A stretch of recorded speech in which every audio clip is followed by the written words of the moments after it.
मैं आपको बताया था कि राउल्ट का नियम ठोस का द्रव विलयन, जिसके अनुसार हमने देखा था कि विलयन का अपेक्षिक वाष्प दाब जो अनुमान है बेटा वो विलय के मोल प्रभाज के बराबर है। मतलब P not minus P S upon P not बराबर एन प्लस कैपिटल एन था। क्लियर है? तो अगर हम बात करें, ध्यान दीजिएगा, तो राउल्ट का नियम बेटा खास तौर पे राउल्ट का जो नियम है तनु विलयनों के लिए बात करें, तनु, देखो तनु विलयन किसे कहते हैं आपको पता है, जिसमें विलय का मात्रा कम हो तो ऐसी अवस्था में यन जो होगा बहुत कम होगा यन की तुलना में। तो ऐसे इसके लिए तो यन प्लस कैपिटल यन कितना हो जाएगा बेटा, कैपिटल यन के ही तुल्य हो जाएगा।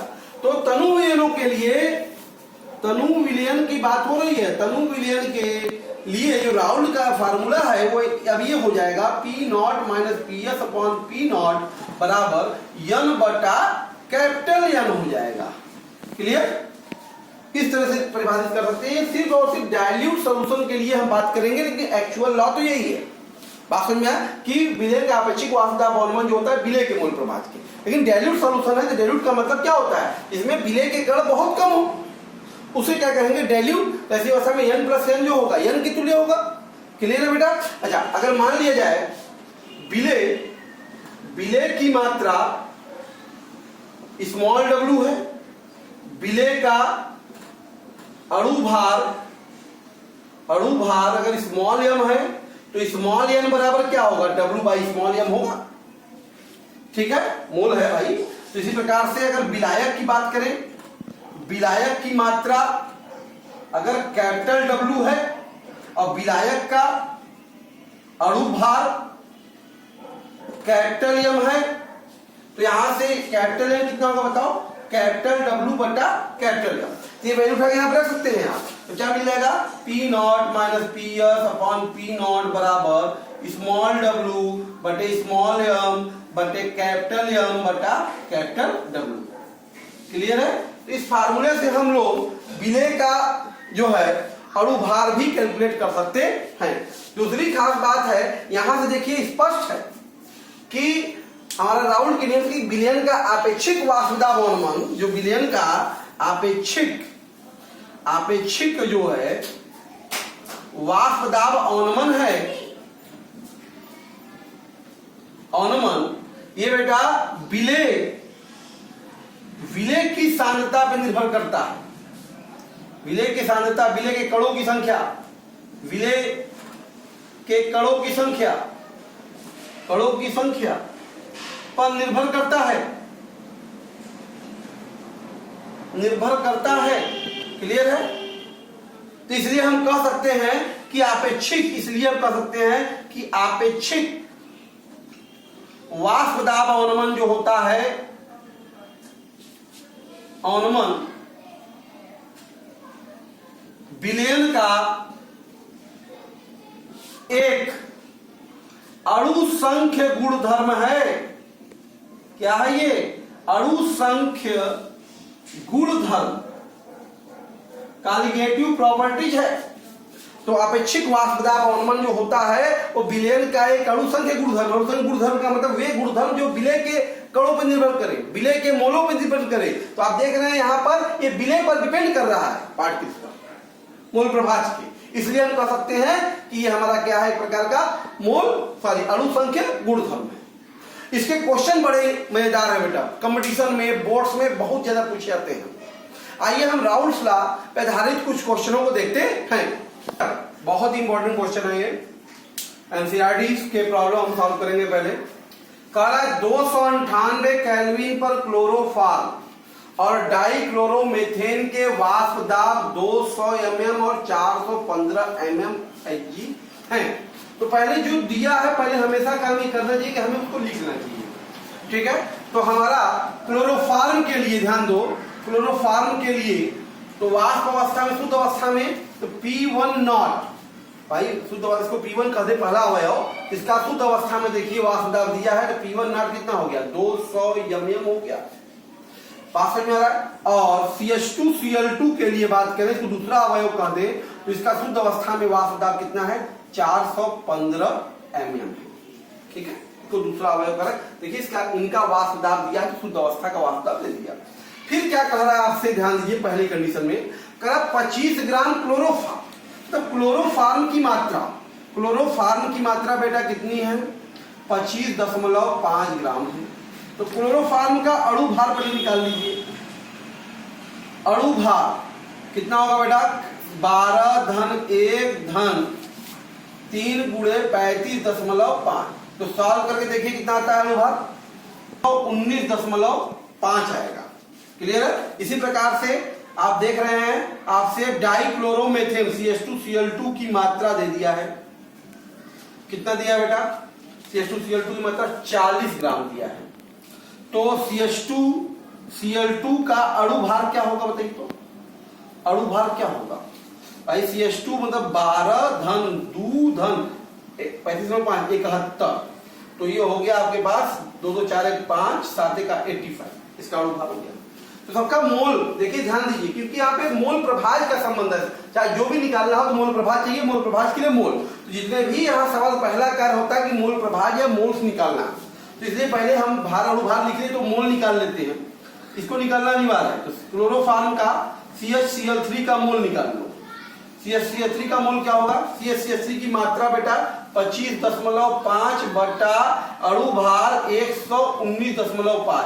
तो आप कैलकुलेट करें, जरा देखें का 0.213। इसी प्रकार से डाइक्लोरोमेथेन CH2Cl2 का भी मोल आप निकालिए।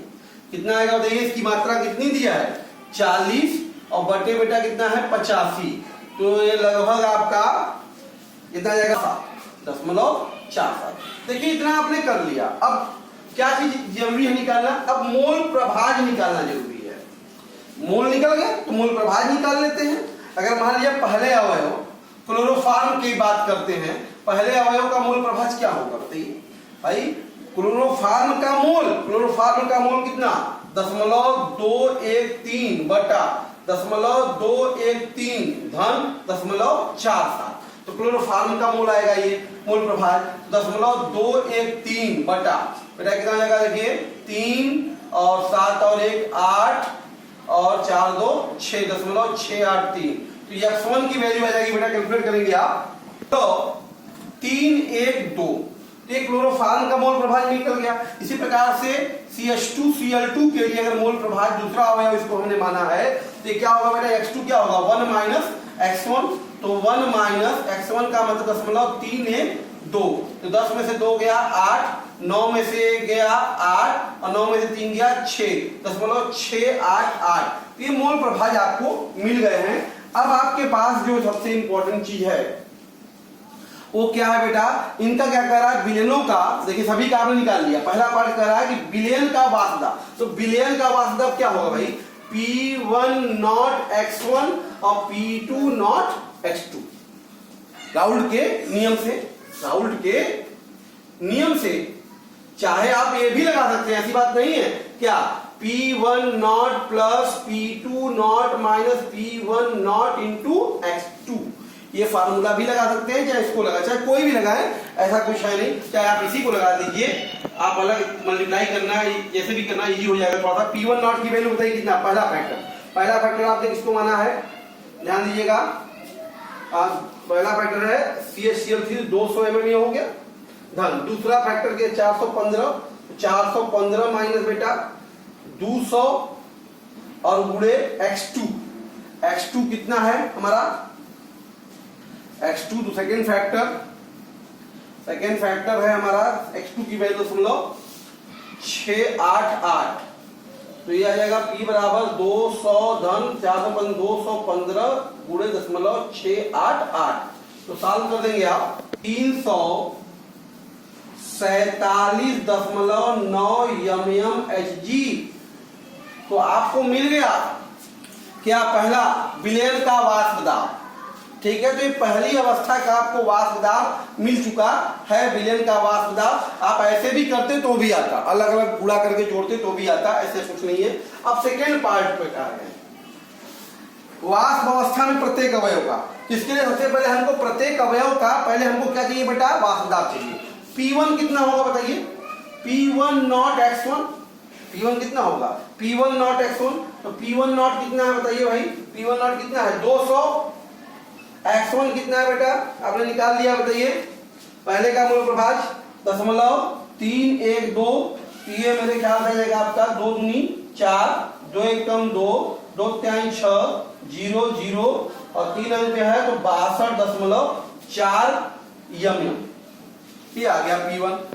इसी प्रकार से P2 बताइए कितना आएगा भाई, P2 not x2, P2 not x2, P2 not बेटा कितना है 415, तो 415 गुणे x2, x2 कितना है बेटा 0.688, तो बेटा ये आ जाएगा गुणा करने पे तो 85.5 mm। अब देखिए दोनों का आपको मिल गया। अब जरा ध्यान दीजिए करा वाष्प अवस्था में मोल प्रभाज, इसका मिला देते हैं हम लोग। तो वाष्प अवस्था में मोल प्रभाज के लिए मैंने बताया था ना डाल्टन साहब के नियम से लगेगा वो, तो डाल्टन साहब के नियम से अगर मान लिया जाए वाष्प अवस्था में मोल प्रभाज निकालना है तो पहला अवयव क्या क्लोरोफॉर्म, तो क्लोरोफॉर्म के लिए Y1 बराबर लिखना है तो क्या लिखेंगे बताइए P1 बटा P टोटल, P1 बटा P टोटल। तो पहले अवयव का क्लोरोफॉर्म के लिए आपने कितना निकाला है बताइए, वास्तव 62.4 और बटे बेटा P टोटल आपने निकाल लिया ना, ये कितना 347.9, फिर आप भाग दे देंगे तो बेटा आ जाएगा इसका वाष्प अवस्था में क्लोरोफॉर्म का वाष्प दाब 0.18 आ जाएगा। इसी प्रकार से डाइक्लोरोएथेन के लिए दूसरा वाष्प दाब निकालने से क्या होगा P2 बटा P टोटल होगा, तो P2 बेटा का कितना है बताइए निकाला है आपने 285.5 बटे 347.9, तो बेटा आ जाएगा लगभग आपको 0.82। तो ये है इसका क्या है वाष्प अवस्था में मोल प्रभाज और ये है विलेन का मोल प्रभाज। बहुत इंपॉर्टेंट क्वेश्चन था बेटा ये नेक्स्ट प्रॉब्लम का। क्लियर है कॉन्सेप्ट, हमेशा रखिएगा इसके जितने भी प्रॉब्लम है द्रव्य अवस्था के वाष्प दाब से संबंधित, राउल्स के नियम से संबंधित, उसमें आपको क्या है सबसे पहली बात क्या दिया है उसको लिखिए, उसका सबसे पहला कार्य जो मोल है हर अवयव का मोल निकालिए, मोल प्रभाज निकालिए, क्योंकि ये दो कंपल्सरी चीजें हैं। इतना काम तो आपको करना ही है, मोल निकालना, मोल प्रभाज निकालना। जब इतना आप कार्य कर लेंगे तब ना राउल्स का नियम लगा पाएंगे। तो ये इसके लिए घबराने की बात नहीं कि इतना कैलकुलेशन कहां से आ गया, ये कैलकुलेशन कंपल्सरी है इनके प्रॉब्लम में कि मोल्स निकालना होगा, मोल प्रभाज निकालना पड़ेगा, क्योंकि भाई जो भी राउल्स का नियम है मोल प्रभाज के संदर्भ में है। तो जब तक आप मोल प्रभाज कैलकुलेट नहीं कर लेंगे तब तक कोई क्वेश्चन लगने वाला नहीं। इनका क्वेश्चन तो बस राउल्स का नियम तो इतना ही है छोटा सा, लेकिन ये सब तो क्या था, ये सब कैलकुलेशन बेस्ड है, क्योंकि पहले मोल प्रभाज वगैरह निकाल लेंगे तो राउल्स का नियम लगा के सॉल्व कर लिया कहानी। तो इसमें घबराने की बात नहीं है। क्लियर, अगला क्वेश्चन देखते हैं।